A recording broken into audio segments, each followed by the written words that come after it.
हाय नमस्कार दोस्तों। आज हम लोग केसे सिन्हा गणित से अध्याय 8 जिसका शीर्षक है त्रिकोणमितीय अनुपात और सर्व समीकरण।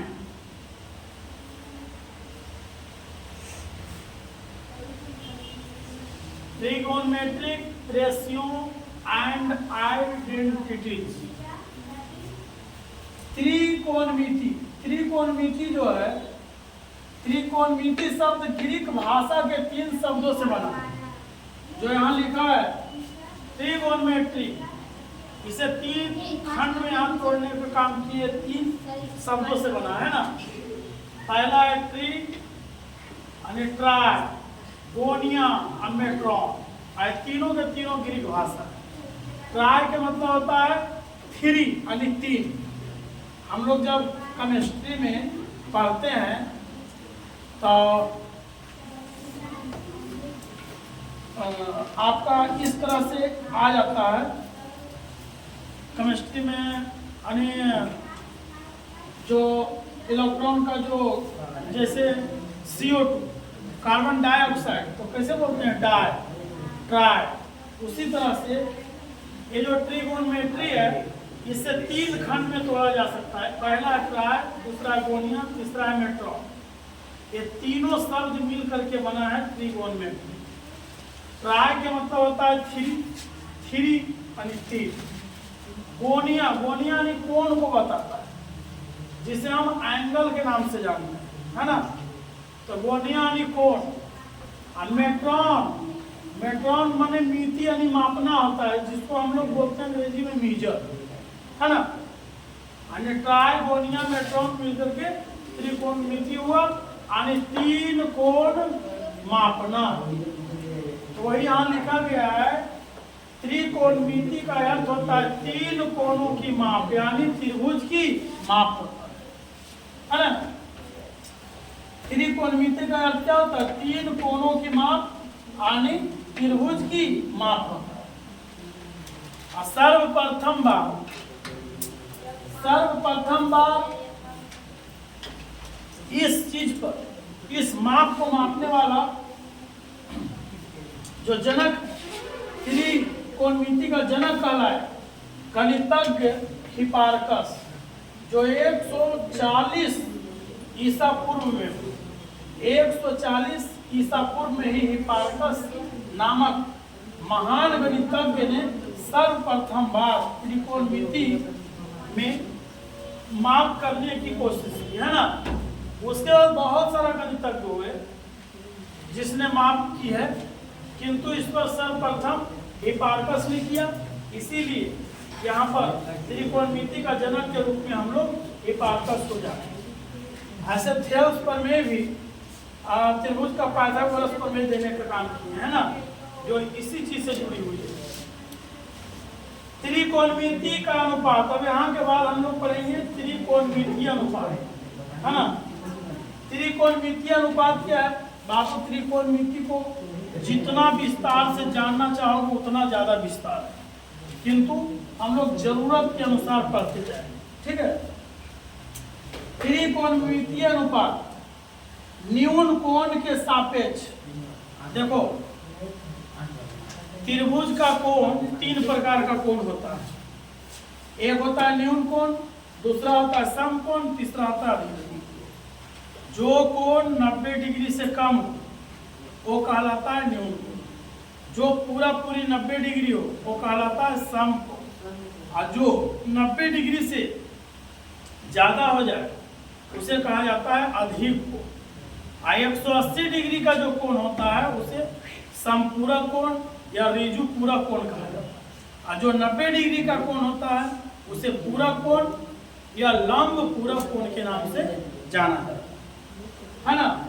तो यहाँ हम अब दूसरा पॉइंट में पढ़ेंगे त्रिकोणमितीय अनुपात। त्रिकोणमितीय अनुपात जो है बाबू, समकोण त्रिभुज कल्पना किया जाता है त्रिकोणमिति में। अब बोलोगे कि समकोण त्रिभुज कल्पना किस लिए किया जाता है त्रिकोणमिति में? तो पता है, अब इतना जानना है तो इसका सबसे विस्तार से जानना चाहते हो तो इसकी जानकारियां एक जान लीजिए। मान लीजिए हम फौज हैं, सिपाही हैं। अब हम सिपाही हैं, बॉर्डर पर खड़ा हैं, आगे कोई घुसपैठी आ रहा है, हम जानना चाहें कि वो व्यक्ति जो आ रहा है वो हमसे कितना दूर है, तो हम उसे एक समकोण के रूप में जान सकते हैं। अब बोलेगा ये कैसे हो सकता है? तो देखिए, अब ये लोग आप लोग समझ चुके हैं। अब जब बात आ गया है कि आखिर त्रिकोणमितीय अनुपात में न्यून कोण के सापेक्ष समकोण त्रिभुज की भुजाओं के ये अनुपात कोण के त्रिकोणमितीय अनुपात कहलाते हैं। अब इस परिभाषा को अच्छा से जानना है तो कुछ उदाहरण से हम जानेंगे, है ना। जो भी उदाहरण पेश किए हैं आप लोग यहाँ तक उतार दिए हैं तो ठीक है, नहीं तो उतारिए। उतारने के बाद समझाते हैं आखिर त्रिकोणमितीय अनुपात हमें लेने की जरूरत क्यों है। त्रिकोणमिति को हम अपने जीवन में कहाँ प्रयोग करेंगे, इसके बारे में कुछ उदाहरण समझा देते हैं, और जिससे आपको ये भी समझ में आ जाएगा। पता है जो त्रिकोणमितीय अनुपात लेंगे वो हमेशा न्यून कोण के सापेक्ष ही लेंगे। ऐसा क्यों लेंगे इसके बाद बताते हैं, इसको नोट करो।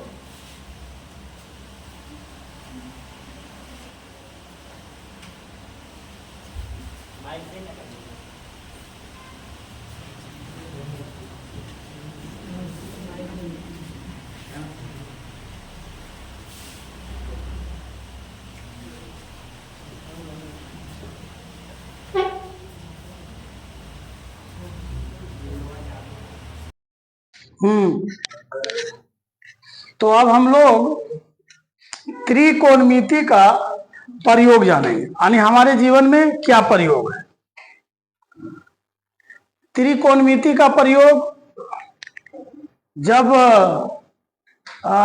पानी वाला जो जहाज है, दूर दूर से जब पानी वाला जहाज बंदरगाह पर रुकता है ना, तो उस जगह पर होता क्या है कि बंदरगाह को देखभाल के लिए जो जहां बंदरगाह पानी वाला जहाज जहां रुकता है वहां एक टावर लगा होता है बड़ा सा, और कुछ वहां पर अधिकारी लोग बैठे हुए रहते हैं, और वहां से दूर दराज में जो नाव आ रही है ना उसको देखा करते हैं कि किधर से किस प्रकार का पानी वाला जहाज आ रहा है। आया तो समुन्द्र में जहां पर बंदरगाह होता है वहां पर एक मीनार खड़ा कर करके और उस पर लाइट लगा दिया जाता है। अब कहीं से आ रहा है पानी वाला जहाज, बंदरगाह पर रुकेगा, उस पर सामान उतरेगा या तो लादा जाएगा, तो लाइट की व्यवस्था होना चाहिए। तो ऐसी अवस्था में मान लो एक पानी वाला जहाज जो है समुन्द्र में यहाँ आ रही है, ठीक है, एक पानी वाला जहाज यहाँ समुन्द्र में आ रहे हैं इस तरह से, और यहाँ पर बंदरगाह पर लाइट लगा हुआ है ना, बंदरगाह पर लाइट इस तरह से लगा हुआ है। अब यहाँ लाइट लगा हुआ है, और जहां लाइट लगता है तो एक विशेष प्रकार का एक व्यवस्था होता है, यहाँ पर लोगों को, यहाँ लाइट जल भी रहा है और साथ में नीचे इस स्तर पर कुछ व्यक्ति को बैठने उठने का जगह बना होता है। यहां से लोग निगरानी रखते हैं कि किधर से कौन सा जहाज किस प्रकार का आ रहा है। अब कोई व्यक्ति यहाँ बैठा हो और वो चाहे कि यहाँ एक जहाज आ रही है, अनुमान लगाए कि ये कितना दूरी पर है, तो इस अनुमान लगाने के लिए, इस दूरी को ज्ञात करने के लिए जो मीनार पर बैठा व्यक्ति है वो तो जानता है कि कितना हाइट ये मीनार है ना, वो लोग जानता है कि कितना हाइट पर मीनार है, 100 मीटर है या 200 मीटर है, जो भी मान लो 100 मीटर है। अरे जो भी जहां पर भी कुछ भी बनता है तो उसका लंबाई फिक्स होता है, और वहां के आसपास के लोग को पता होता है कि इसकी लंबाई क्या है, ठीक है। तो मान लो 100 मीटर लंबा है, और यहाँ पे व्यक्ति बैठा हुआ है, और जब व्यक्ति बैठा हुआ है तो यहाँ से जब नजर दौड़ाएगा, यहां से समुन्द्र को देखेगा इस तरह से दृष्टि से, तो यहाँ दिखेगा। तो देखो तो ये मीनार खड़ा है, ये समुंदर का पानी का लेयर है, समझ में आया? ये समुंदर का लेयर है ना। यहाँ पर नाव है। अब यहां से देख रहा है लोग, तो बता, एक प्रकार के देखिए त्रिभुज बना, त्रिभुज तो बन गया। अब यहां समझना ये है कि अनुपात की जरूरत क्या है, और वो भी न्यून कोण से। तो न्यून कोण से इसलिए बाबू कि देखो ये जो खड़ा है ना मीनार, जो समकोण पर है, तो समकोण पर खड़ा मीनार है, तो ये तो पता चल रहा है कि समकोण त्रिभुज है। मगर अनुपात लेना है न्यून कोण के आधार पर। तो न्यून कोण के आधार पर ही लेने से इसका सही ज्ञात होता है कि कौन वस्तु कहां पे आ रहा है। जब यहां से हम देखते हैं ना, तो मेरा दृष्टि जो है ना, ये है, ये मेरा वास्तविक दृष्टि है ना। और यहां से जब नेत्र को झुकाते हैं ना, अगर मेरा आंख यहां तो ऐसे सीधा देखने का, तो ये है सीधा। तो सीधा से ही ना जितना झुक के हम देखेंगे उसका गिनती होगा कि कितना डिग्री हम झुक के नीचे देख रहे हैं। अब ऐसे हम व्यक्ति हैं, मेरा नेत्र का सीधा दृष्टि ये है। अगर कोई वस्तु नीचे देखना है तो हम जितना झुकेंगे उतना कोण हमारा दृष्टि पर बनेगा। तो ये दृष्टि का ये सीधा रेखा है। अब इस वस्तु को देखने के लिए यहां से हम झुकाएंगे तो एक निश्चित कोण पर झुकेगा मेरा आंख, झुकेगा ना। 30 डिग्री झुकाएं, 60 डिग्री, 45 डिग्री, कुछ भी झुकाएं।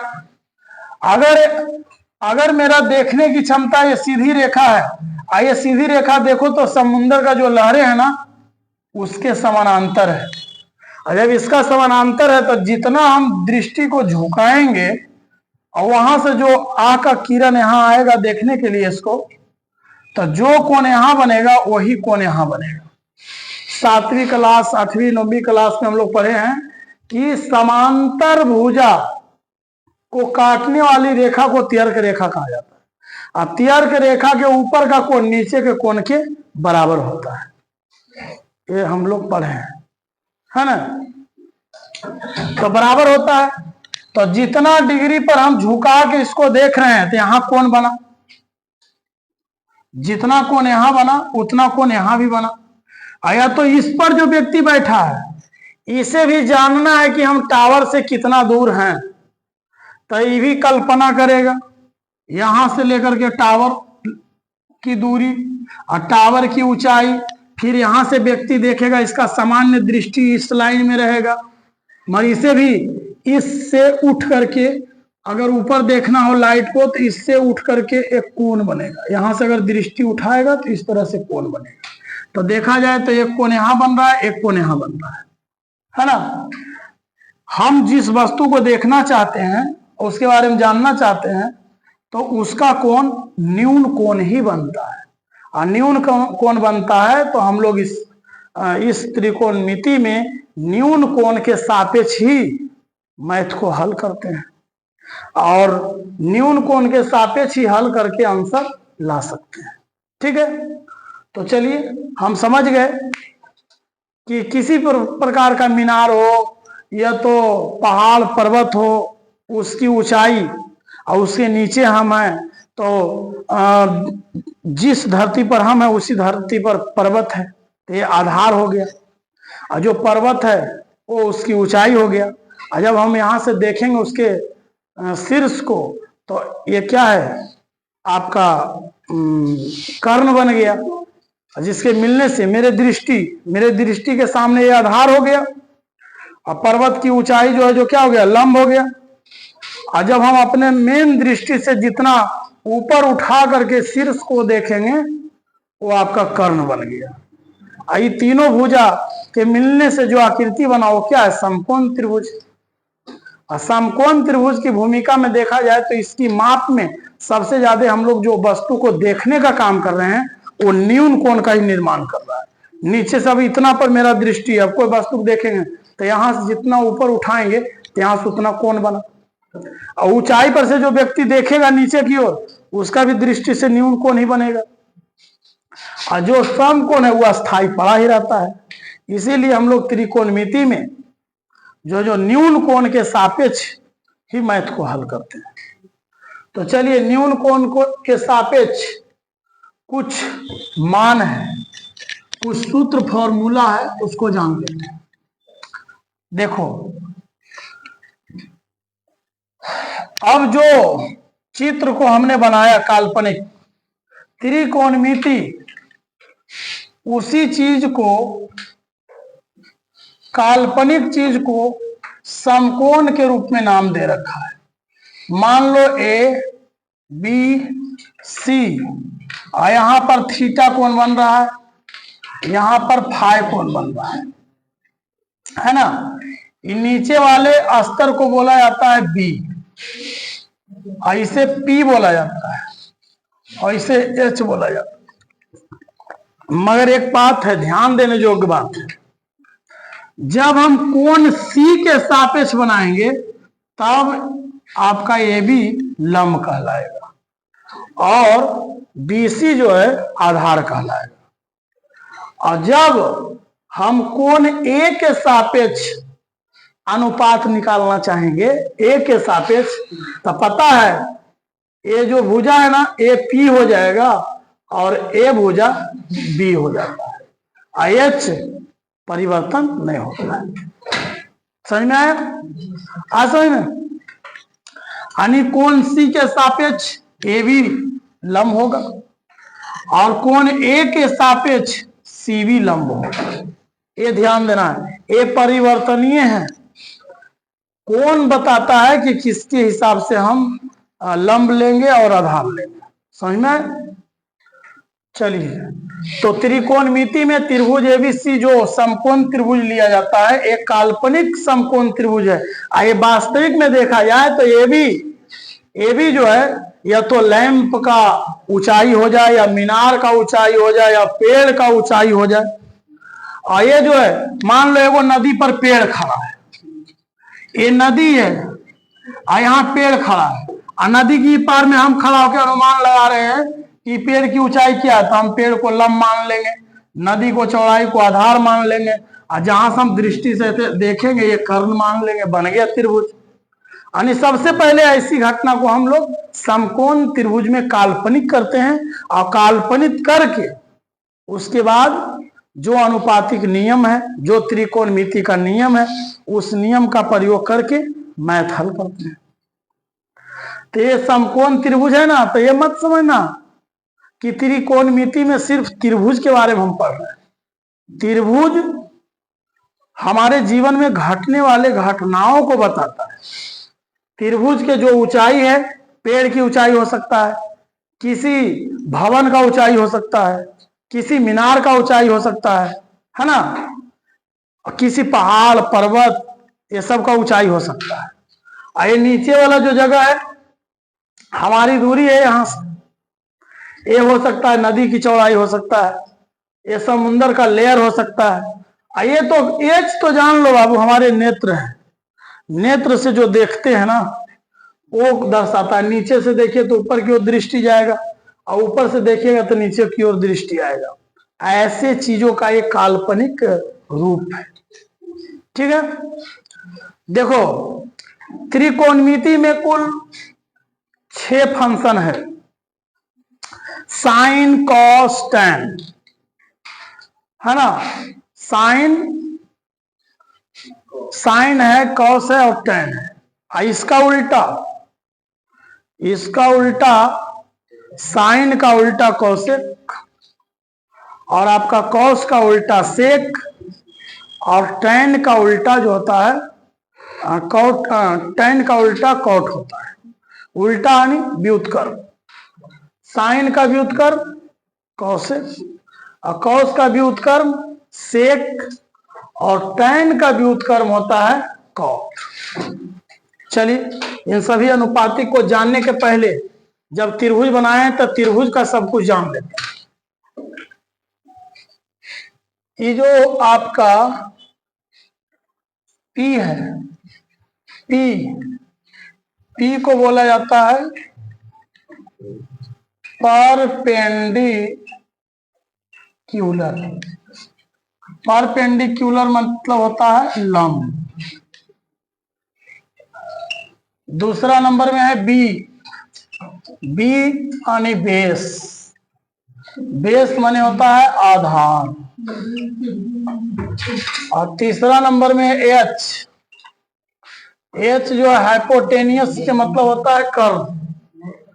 हाइपोटेनियस के मतलब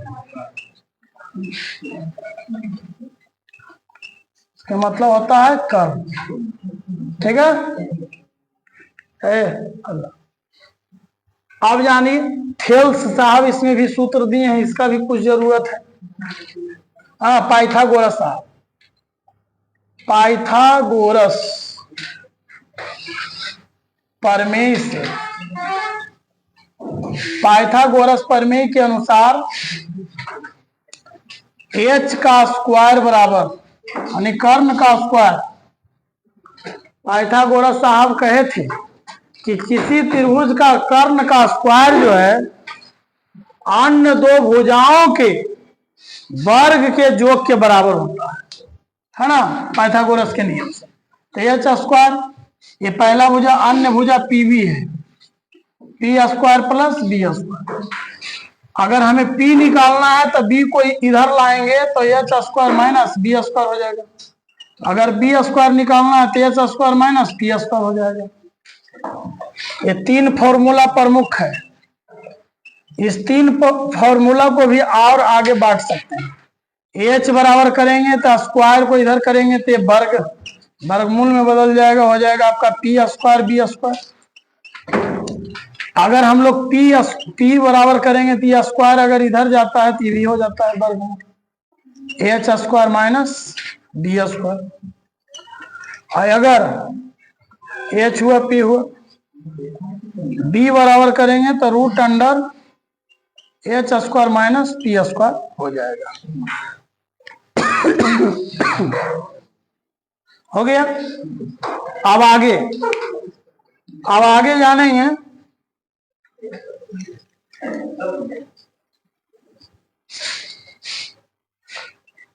त्रिगोनोमेट्री रेशियोज।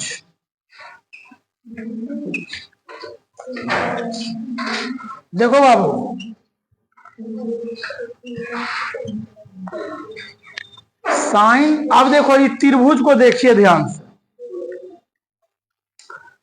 हम यहां पर छेवो फंक्शन का मान साइन के साथ सी लेकर के निकाल सकते हैं, या सी के जगह थीटा भी लिख सकते हैं, या तो अल्फा भी लिख सकते हैं, मगर दोनों के अनुसार लिखे, है ना, दोनों के अनुसार हम फॉर्मूला लिखें।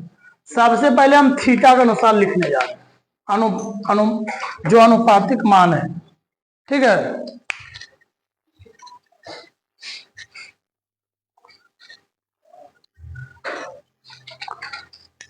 ना।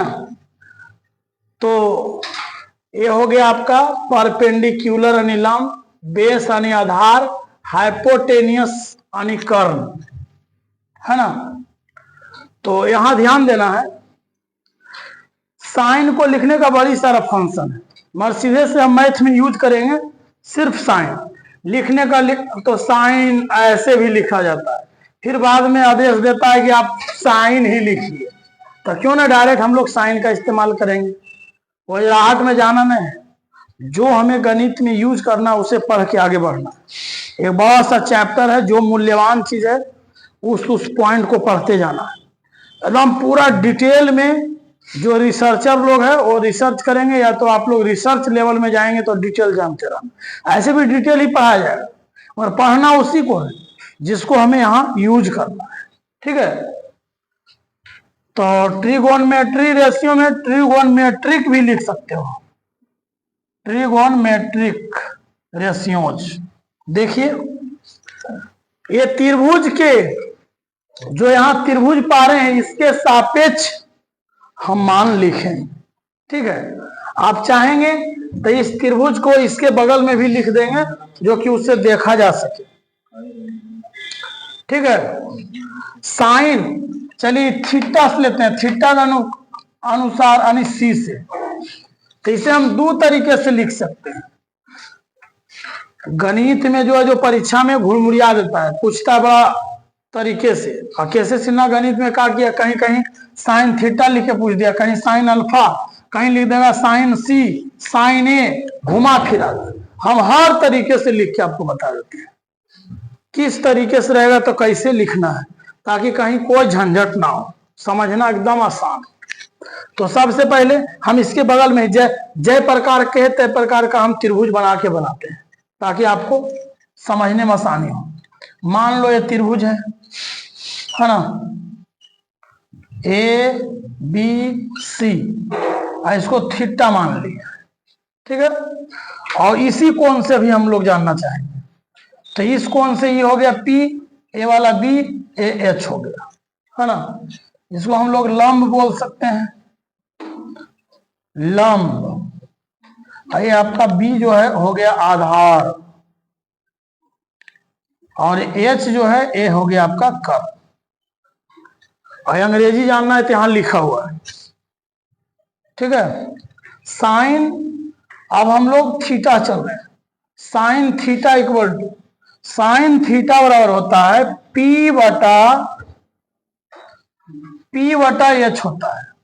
तो पी बटा एच लेने के पहले पी आपका क्या ए बी है, एच आपका ए सी है।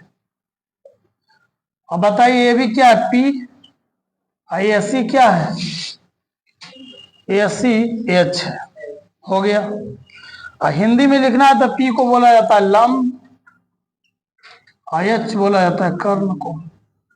मगर वही अगर थीटा के जगह थीटा की जगह पर सी लिख दे तो घबराना नहीं है।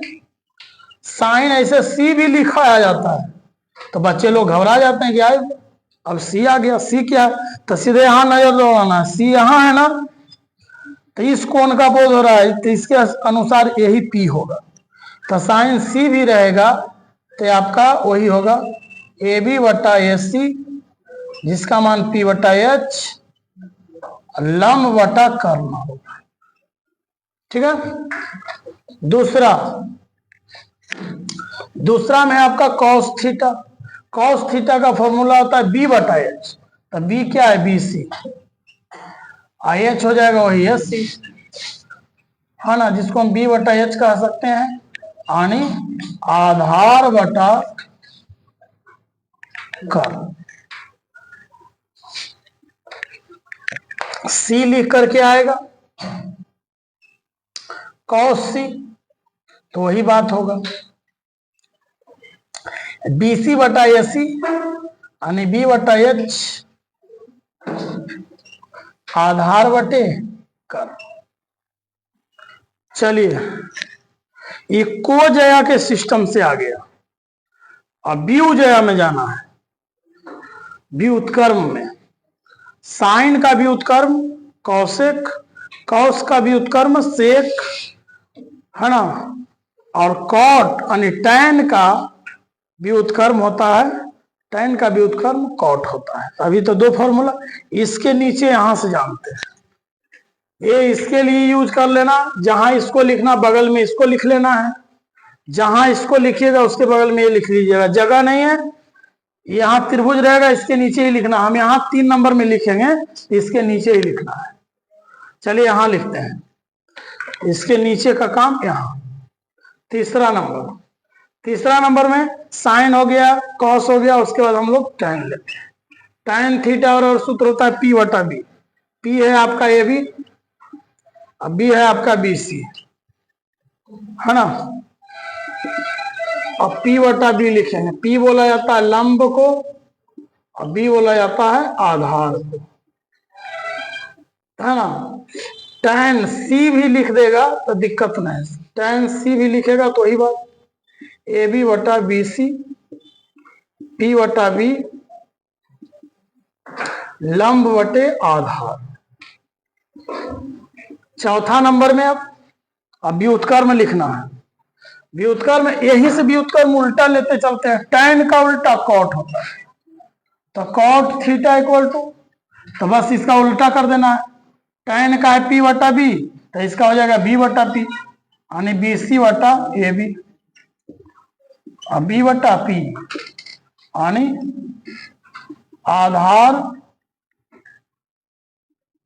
आधार बटे लंब हो जाएगा। इसी का अगर सी के अनुसार कॉट सी भी लिखा रहेगा तो यही बात होगा, बी सी बटे ए बी, बी बटा पी आधार बटा लंब। आगे 5वां नंबर में ले लेते हैं कॉस का उल्टा, नीचे से जा रहे हैं, कॉस का उल्टा सेक होता है, सेक थीटा, सेक का उल्टा कॉस, यानी बी बटा एच है तो एच बटा बी हो, एच बटा बी, तो एच क्या है एस सी, एस सी बटा बी सी, एच बटा बी कर्ण बटे आधार। अब सी के रूप में लिखना है तो सेक सी इक्वल टू, तो सी के रूप में वही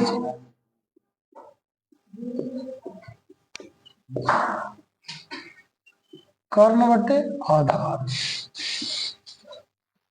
और 6ठा नंबर यानी लास्ट, साइन के उल्टा कौसेक थीटा, है ना, कौसेक थीटा बराबर साइन बराबर पी बटा एच है, तो हो जाएगा एच बटा पी एच, एच बटा पी, एच बटा पी कर्ण बटे लंब हो जाएगा। हो गया। ये देखिए इस कोण से फॉर्मूला हमने लिया है ना, इस कोण से, और इस कोण से रहेगा तो इसको P मानना है, इसको B मानना है।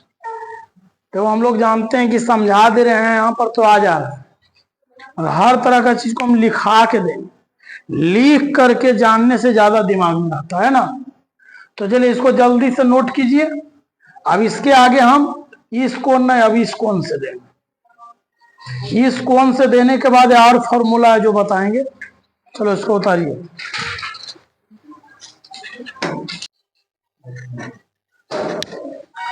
अब हम लोग इस कोण के हिसाब से जान चुके हैं, अब इस कोण के हिसाब से जानते हैं। मौखिक बोल देंगे यहां से ऐसे होता है तो आप लोग पकड़ तो लोगे, मगर बाद में दिमाग से आउट हो जाता है। इसके नीचे, इसके नीचे, इसके नीचे जो यहां लिखेंगे, है ना, एरा लिए का स्टार की तरह दे देना है, एक त्रिभुज और पारना है ना, वही नाम रखेंगे एबीसी। और ध्यान दीजिए यहां पर थीटा लेख बनाए थे ना, यहां थीटा बदली कोई दूसरा सैम्बल फाई ले लेते हैं। अब पता है ये आपका, याद रखिए जब इस कोण से चलेंगे तो P यहां होगा, P यहां, यानी लंब यहां होगा, और ये बन जाएगा इस कोण के अनुसार से B। बहुत सारे बच्चे में ये नियम बन गया है कि P हमेशा यही होता है, ये सोचते हैं। मगर आप लोग ट्रिगोनोमेट्री में समझ सकते हो कि कभी P यहां बनेगा तो कभी P यहां बनेगा, इस कोण के हिसाब से। अगर इस कोण से चल रहे हैं तो P ये भुजा बनेगा, अगर इस कोण से चल रहे हैं तो P इसको मानना होगा। IH में कोई परिवर्तन नहीं होता है, ठीक है। ये हो गया आपका H। हम लोग इस कोण से अब निकालेंगे, तो साइन 5 इक्वल टू, साइन बराबर P बटा H होता है, P बटा H, तो P क्या है BC, और H आपका AC है। हो गया P बटा H।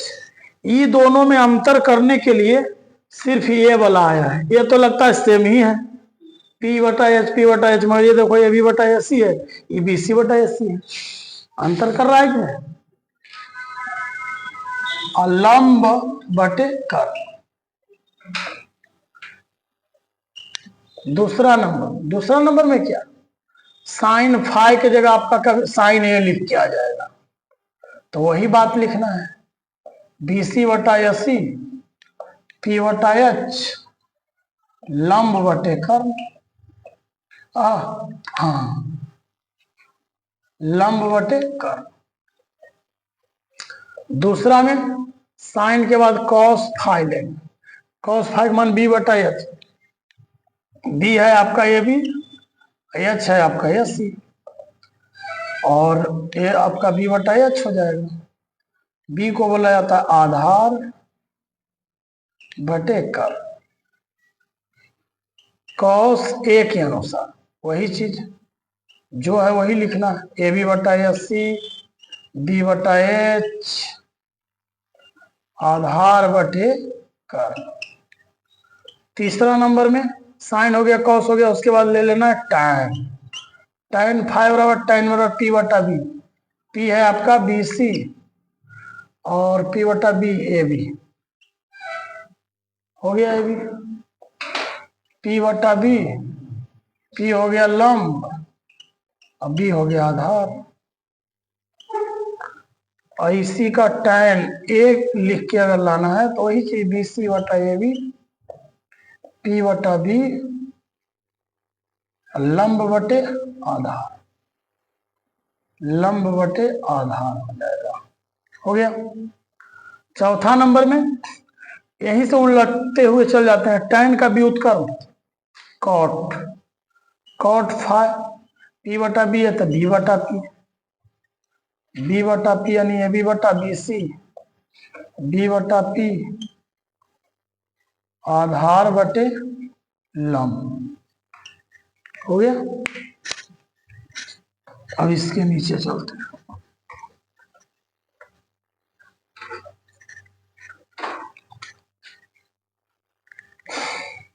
आधार बटे लंब हो गया। यही कॉट ए, कॉट ए बराबर वही चीज ए बी बटा बी सी, बी बटा पी आधार बटे लंब। पांचवा नंबर है टैन का उल्टा हुआ कॉस का उल्टा सेक, सेक फाइ बराबर कॉस का मान है बी बटा एच, एच बटा बी यानी एच सी बटा ए बी, एच बटा बी कर्ण बटे आधार। और आपका सेक फाइ के जगह पर सेक ए का मान में आ जाना है, वही चीज ए सी बटा ए बी, एच बटा बी कर्ण बटे आधार। हो गया। लास्ट साइन का उल्टा कौशिक होता है। कौशिक फाइ, कौशिक का मान यह है पी बटा एच, एच बटा पी, एच बटा पी यानी ए सी बटा B C, B C H बटे पी कर्ण बटे लंब। हमने इस प्रकार से दोनों रूप में कौशिक ए सी बटे बी सी, एच बटा पी कर्ण बटा लंब।